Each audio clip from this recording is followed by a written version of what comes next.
రాజకీయ నాయకుడు అంటే 8 అక్షరాలు. మీకెవ్వరు చెప్పరు. రా అంటే రాక్షసుడు, జా అంటే జరేంద్రుడు, కీ అంటే కీచకుడు, యా అంటే యమధర్మరాజు. రాజకీయం క్లోజ్. మిగిలింది నాయకుడు. నా అంటే నారాయణ, నారాయణ నారదముని అందులో యమకింకరుడు, కు అంటే కుబేరుడు, డు అంటే డూడు బస్మన్న. 8 మంది కలిస్తే ఒక్క లుచ్చా సీఎం గారు పుట్టుకొస్తాడు. కేసీఆర్ బామ్మర్ది. నాతో నువ్వు పెట్టుకోలేవురా. నువ్వు 40 రోజుల సీఎం, నేను జీవితాంతం, నేను బతుకున్నంత వరకు టైగర్. 40 రోజుల తర్వాత నువ్వు ఓడిపోతావు. నువ్వు గెలిచే పరిస్థితి ఉన్నా నిన్ను గెలవనీయా.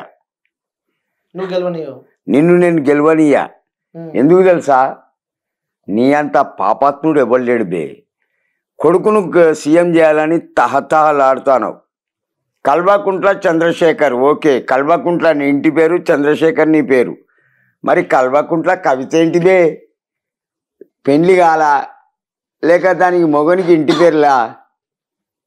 ఇద్దరిని చంపేస్తా. 62 ఏళ్ళ వయసు. అరే అనే ఛాన్స్ ఎవరికి ఇయ్యలే. నేను ఎవరికి భయపడరా. భయానికే నేనంటే భయం. భయం. కాలా పాషా బోల్తే బే. కాలా పాషా. కలేజా ఉన్నోని కమిన గాని కాదు.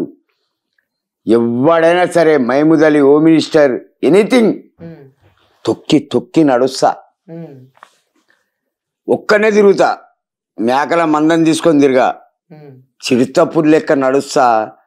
చిందేసిందనుకో గుండె ఆగి చస్తావు. గుండె ఆగి చస్తావు. Next win to the Congress party గెలుస్తుందా పక్కా. Because the given not the CM Revanth Reddy, Janareddy, Uttam Kumar Reddy, వీళ్ళిద్దరిట్లో ఎవరో ఒకరికి ఛాన్స్ ఇస్తారు. రాహుల్ గారు, రేవంత్ రెడ్డి ఫ్రౌడ్ ఫెలో.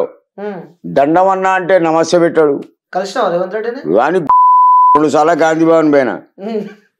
చాలా మజం నా కొడుకు. అరే కొడకా, నీది కొడంగల్. నిన్నేదో ప్రెసిడెంట్ చేసిళ్ళు పిసిసి తెలంగాణ. అంత మతం ఎందుకు బే? తెల్ల బట్టలు నువ్వే తొడుతావు బే. 1000 రూపాయలు పడేస్తే నేను కూడా కొంటా. తొక్కుతారు. ఫకర్ ఉండద్దు. అన్నం ఇట్లా తిను. ఇట్లా తిన్నావు అనుకో సచ్చి పీక్తావు. కాలాపాష అంటారు రేవంత్ నన్ను. మంచి మంచోళ్ళని జేబులో మడసబెట్టి తిరిగినా. నువ్వెంత బే? నీ రాజకీయం నా తెల్ల ఎంటికలేనంత కాదు. అర్థమైందా? మంచిగా చూడు నా ముఖం. దడ్స్గా చస్తావు. వంకెర ముక్కు, కాలిపోయిన చెవు, ఊసిపోయిన పండ్లు, పాసు పండ్లు, కర్రే ముఖం. నిద్రలా కూడా భయపడతారు. సీఎం గానికే విలువలే. నువ్వెంతరా బచ్చా? నువ్వెంత? ఎవరు గెలుస్తారు కాంగ్రెస్ లా? కాంగ్రెస్ విన్. సీఎం ఎవరైతారు? ఉత్తమ్ కుమార్ రెడ్డి లేకపోతే జానారెడ్డి. రేవంత్ రెడ్డి కానీ చేయొద్దు. చాలా బీజేపీ విషయానికి వస్తే అదో బట్టబాస్ పార్టీ లేని కొట్లాటలు పెడుతుంది. బండి సంజయ్, కిషన్ రెడ్డి నేను అనేది నువ్వు. కిషన్ రెడ్డి, బండి సంజయ్ ఉన్నాడు. బండి సంజయ్ చాలా కష్టపడ్డాడు. Already Kishan Reddy centre minister. వాని పదవి ఊడబీకి వీనికి ఇచ్చిళ్ళు. ఎవరికి? కిషన్ రెడ్డికి ఇచ్చారు. అది అన్యాయం కదా. వాడు చాలా కష్టపడ్డాడు. బండి సంజయ్ పాదయాత్రలు చేసిండు, జనాలను కలిసిండు, ప్రతి ఒక్కరికి వాగ్దానాలు చేసిండు. మరి బీజేపీ అంటే మతతత్వ పార్టీ అంటారు. ఒకటి బాగిన బాబాయ్. నరేంద్ర మోడీ ఉన్నాడా? అమిత్ షా ఉన్నాడా హోమ్ మినిస్టర్? మేము ముస్లిమ్స్, మాకున్నది కేవలం 4% రిజర్వేషన్. ఆ బట్టవాస్ గాడు ఏమంటాడు ఎరికైనా? ఒకవేళ మళ్ళీ మేము గెలిస్తే ఉన్న రిజర్వేషన్ క్యాన్సల్ చేస్తా అంటాడు. నీ అవ్వ ఇక నాకు బూతులు వస్తున్నాయి. ఎవడిచ్చిండు బే? అది మా హక్కు. నువ్వెవనివిరా సాలే? మేము తలుచుకుంటే మహాత్మా గాంధీ ఒక మాట అన్నాడు, వినండి సార్. భారతదేశంలో ముస్లింను ఉరికిస్తే ఏ రాష్ట్రానికి పోయినా బతుకుతాడు.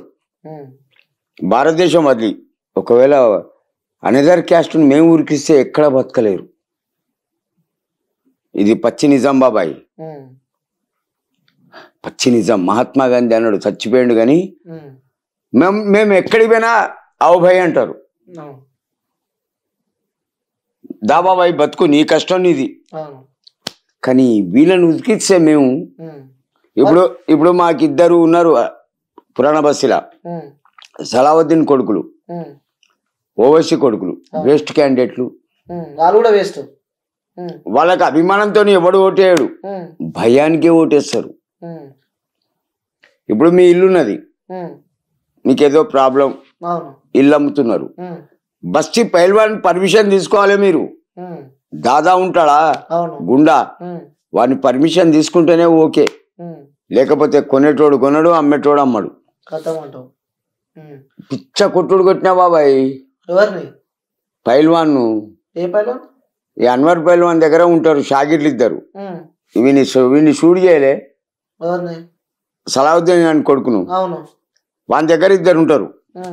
నేను నడుచుకుంటా పోతున్నా, మీది ఏదో జెండా మా ముస్లిమ్స్ తలగబెట్టిళ్ళు, మీరేం చేసిళ్ళు మా జెండాను తలగబెట్టిళ్ళు, గ్యార్మీ జెండా. గొడవ అవుతుంది, కర్ఫ్యూ పెట్టిళ్ళు. నేను నడుచుకుంటా పోతున్నా లాడ్ బజార్కి వెళ్ళి, 4 పిల్లలు బండి వేసుకొని వచ్చిండు, పక్కడోరే సాలేకు కాఫరాయ అన్నారు. ఆగినా బాబాయ్, జేబులోకి వెళ్ళి ఒక సిగరెట్ తీసిన, అంటు పెట్టిన, తెలుగులే అడిగిన ఏం కావాలి మీకన్నా, ఏ నడువు గుచ్చుతామన్నారు. ఏం గుచ్చుతారు బే అని జిప్పు గుంజి చూయించిన. సుల్తాన్ బోల్తే అప్నేకు సున్నత్ కా లౌడా షేక్ అహ్మద్ పాషా కాలా పాషా బోల్తే బే అని అంటాడు.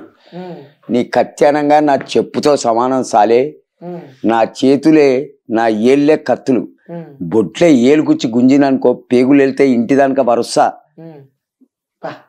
ఇంటి దానిక నలుగురు కదా నా జాట్ ఒకరు వీకడు అనగానే పబ్లిక్ గిరిగిరి గిరిగిరి గిరిగిరి మిలిటరీ వాళ్ళు వీళ్ళు వచ్చిళ్ళు. దాబాబాయ్ అని మిలిటరీ తీసుకుపోయిండు, పాస్ రాసి ఇచ్చిండు, ఎటనా పోయి కాబోని. ఏపీ విషయానికి వస్తే ఎవరు గెలుస్తారు ఏపీలో? ఆంధ్రప్రదేశ్ లో ఎవరు గెలుస్తారు? మళ్ళీ జగనే. పవన్ కళ్యాణ్ ఇప్పుడు సీఎం అయితే అంటారు. మరి పవన్ గారు గాని, చంద్రబాబు నాయుడు గాని, చిరంజీవి గాని, వాళ్ళ అన్న నడిపోడు నాగబాబు గాని, వీళ్ళు నలుగురు కలిసి వచ్చినా కూడా వాని బొచ్చొక్కడి బీకరు.